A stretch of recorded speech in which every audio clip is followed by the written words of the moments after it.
करवा चौथ का प्रसंग कहते ही सब हंसने लगते हैं, पता नहीं क्यों। पर ये बड़ा शुद्ध दिन है। क्या कैसा ममत्व होता है माताओं के चित्त में। अच्छा, एक बात आपने कभी गौर की, व्रत का नियम मां को ही क्यों है, कभी भाइयों को क्यों नहीं है? कभी विचार किया इस बात पर? हम बताएं, दान उसी से मांगा जाता है जिस पर धन बहुत हो।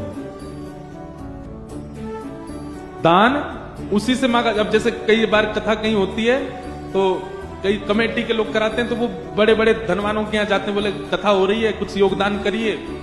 क्यों सामान्य के यहां क्यों नहीं जाते? उसका घर से पता चल रहा भाई सामान्य है, इससे क्या मांगे हम, जो खुद का ही भरपाई कर ले।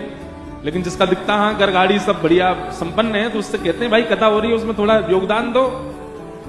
ठीक वैसे ही माताओं को व्रत क्यों, और मां अपने लिए नहीं कर रही है, वो कल का व्रत पति के लिए, अहोई अष्टमी का व्रत बेटा के लिए, बच्चों के लिए, बेटी के लिए, बहुत सारे व्रत होते हैं। और मां कभी अपने लिए व्रत करती ही नहीं है। सोमवार के व्रत किस लिए? बोले अच्छा पति मिल जाए इसलिए सोमवार के व्रत।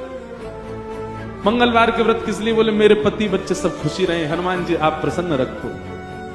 फिर और कौन से? बृहस्पतिवार का व्रत, बोले नारायण भगवान हमारे परिवार से प्रसन्न। अपने लिए नहीं करती हैं वो इतने व्रत क्यों करती हैं? और व्रतों के नियम सारे माताओं के लिए क्यों है? क्योंकि माताओं को पुण्य इतना होता है कि उनके पुण्य पर पलते हैं उनके पति और बच्चे। माताओं का पुण्य ही फलता है बच्चों को, माताओं का पुण्य ही फलता है उसके पति को।